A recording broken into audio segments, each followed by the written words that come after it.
Part 25 of the Test Before the Testimony. It is Saturday. It's the day after we moved out of the townhouse that they wanted us to be out of. And we did not move into the house that we thought we were getting. Just to make a long story short, let's just say that God closed the doors on that home. And now we start the tent season. Before God told me that this was going to be a tent season, and I was just hoping, although I did feel in my spirit differently, but I was hoping that a tent season would be, we're leasing and then eventually we'll buy. But in my spirit, I feel like we might be bouncing around for a time. But I just didn't want to mention that to any of my family because we were having a hard time. It was stressful enough trying to find a house and get out by the time that the apartments were, telling us to be out.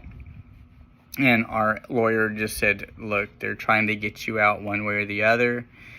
And you have a court case. We could go and fight it if you want, but if you're wanting ultimately to be out, he said, my advice is just get out. Just honor what they're saying. Be out by Friday the 25th, and just go on. So that's what we're doing. And right now we're at my daughter and son-in-law's for about 10 days.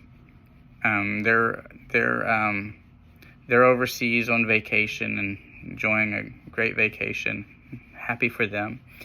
And so we're here and the Lord just told us to wait. And we're like, God, what do we do? Do we look for a place? Do we continue looking for a house? And without fault, all of us, when we prayed, we all got wait. And that's everybody that's living under our roof right now. Got that. So that's what we're going to do. We're going to wait. We're going to trust in the Lord and see what he directs. And it's been an emotional deal. We went to watch Piper play a game today, and on the way, Wendy was just crying. It's just the stress and all of this just going on. It just feels like we're in a whirlwind, and it's just swirling, and it's hard to think straight. It's kind of like it's kind of like hurricane or tornadoes. Just things are swirling around your head, and it's just like, oh man, you feel shell shocked. And so just slowing down and finding God and as the peace in the middle of the storm, and that's what we're doing. Our kids, it's been emotional for our kids, and so we just appreciate your prayers and support that y'all have been given. Just keep us in your prayers. If you know anybody wanting to rent a house or lease a house, or maybe even house sit for a little bit. Evidently, God's shown us that we're going to be bouncing around.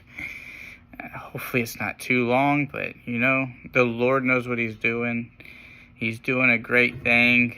And I know we're going to look back on this and we're like, wow, only God can weave this. Only God could paint a story like this. And so we're excited to see the conclusion, and we're ready for the testimony that's coming after all these tests.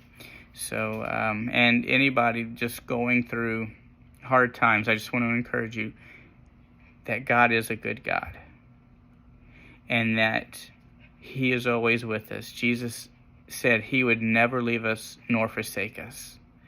So I just want you to know, hold on to those promises, and those are the promises that he has given us. And he also speaks to his children.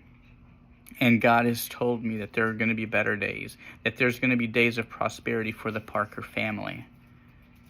And God showed me a couple of weeks ago that none of his words return void. Isaiah 55:11 says that.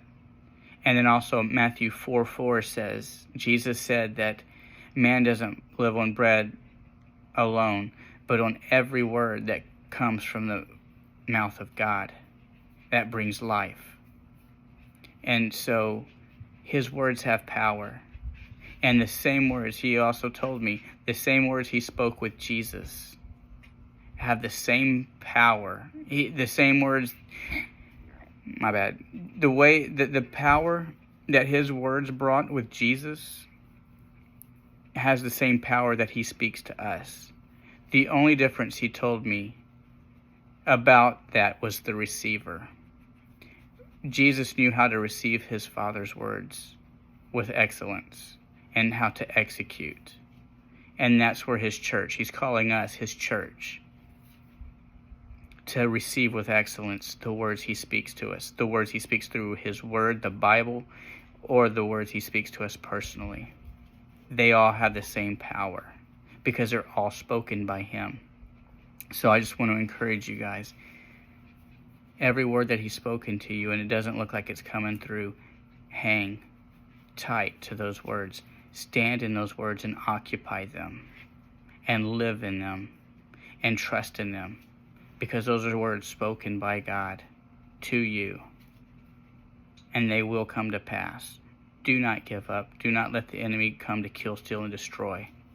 Let God, who gives life, who brings life and life more abundantly, cling to his words and what he's telling you, and it will happen. That's what keeps me coming. That's what keeps me holding on to God. Those truths. I just encourage you guys. I love you guys. God bless you. And stand strong. And keep marching forward. And occupy what God has called you to occupy.